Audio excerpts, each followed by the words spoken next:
Now, fair Hippolyta,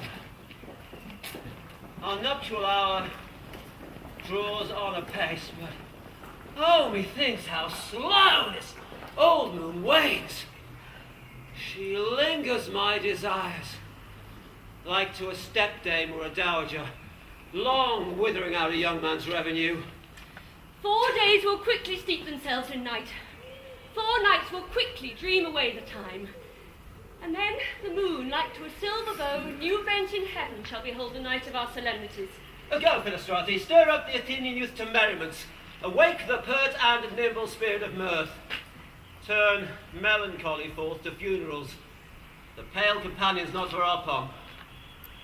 Hippolyta, I woo thee with my sword, and won thy love, doing thee injuries, but I will wed thee in another key, with pomp, with triumph, and with revelling.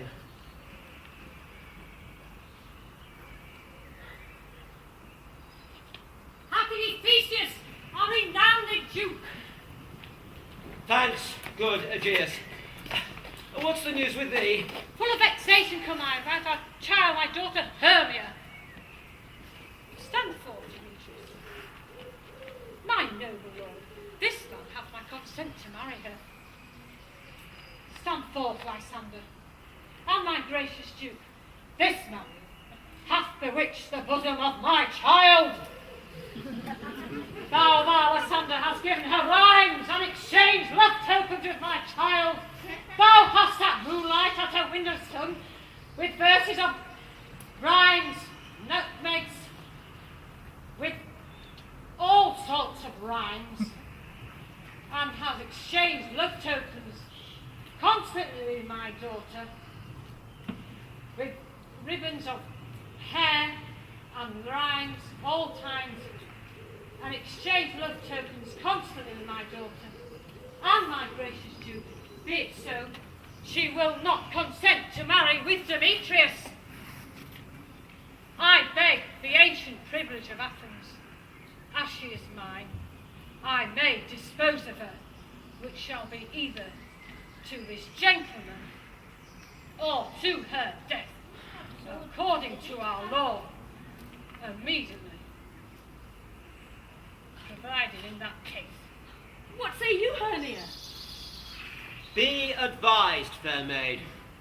To you, your mother should be as a god, one who composed your beauties, yea, and one to whom you are but as a form in wax, by her imprinted and within her power, to leave the figure or disfigure it.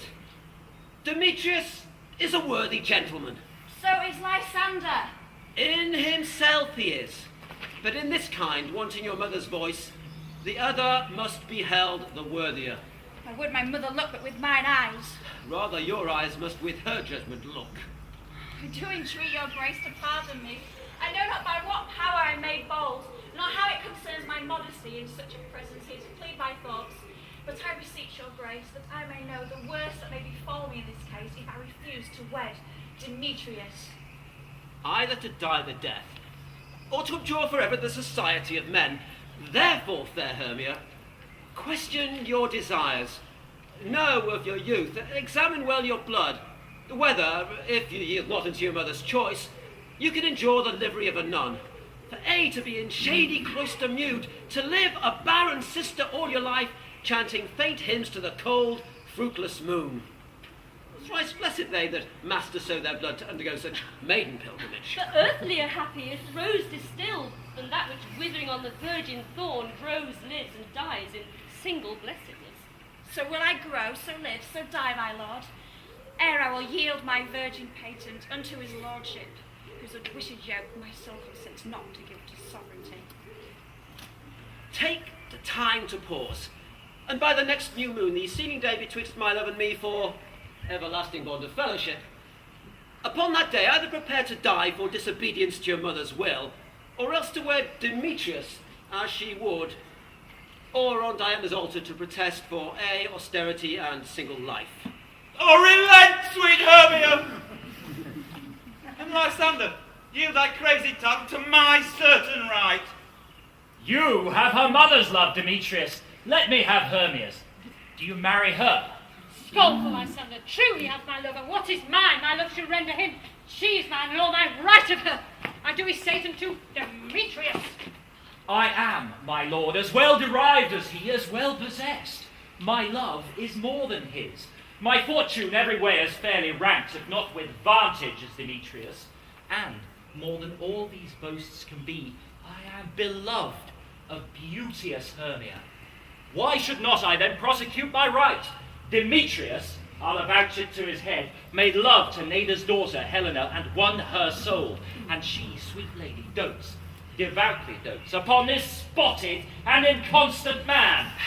I must confess that I have heard so much, and with Demetrius thought to have spoke thereof, but being over full of self-affairs, my mind did lose it.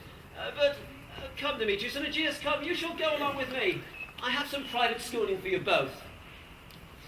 For you, fair Hermia, look you fit your funds, it's your mother's will, or else the law of Athens yields you up, which by no means we may extenuate, to death, or to avow a single life.